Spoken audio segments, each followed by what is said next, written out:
Okay, so you have hip pain on the outside, or what we call lateral hip pain.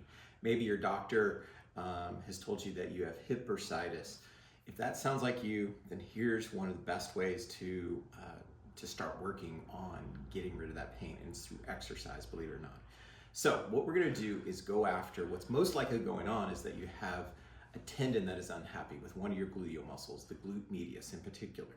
So if this is truly you, that means that you have pain maybe when you're lying down, pain when you're sitting with your legs crossed, pain pressing going upstairs or even downstairs. You don't have really any back pain, and you don't have any numbness or tingling with this if you truly have a lateral hip pain.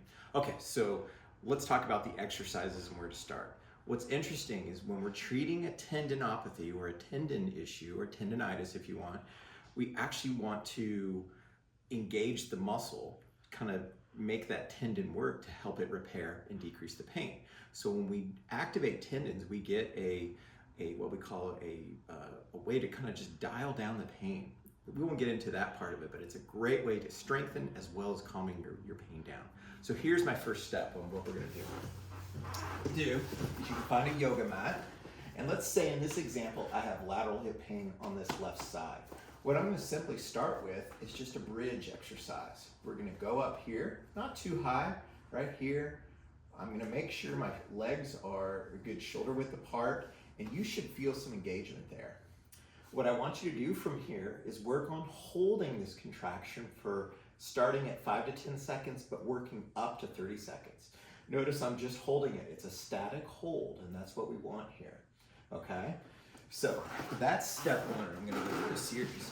Now with this, you wanna rest about at a 1-to-1 ratio. So if you're holding the exercise for 5 seconds, you're gonna rest for 5 seconds before you move on to the next repetition.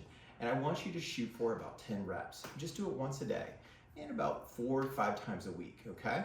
All right, so let's go back to the progressions here, okay? So you started with the one on your back with 2 legs. What's next? Well, simply what we're gonna do, we're gonna still use 2 legs, but again, this time I'm gonna let the left side do most of the work. I'm gonna do an offset, so this right leg's gonna be more in front, and now I'm making this guy do more work. It's kind of like a 70%, 30%. Same thing, I'm gonna work on holding for, between 5 and up to 30 seconds. Ideally, the longer the hold time, the better. And then come back down and rest. And remember, your rest period is going to be equal to your hold time. Okay, let's say that's going well for a few days. The next progression is going down to 1 leg, okay? So now again, treating this side, we're going to press up. Notice I have this leg, the right leg, elevated a little bit, which is definitely making this a little more tough.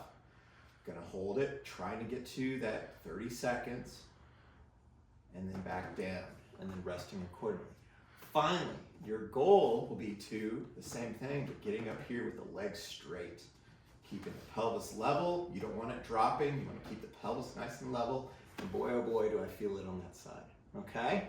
So, a real easy way to start training that tendon and getting your pain levels down. And that's the key to making tendons happy, is actually putting some stress through them, okay? I hope this was helpful.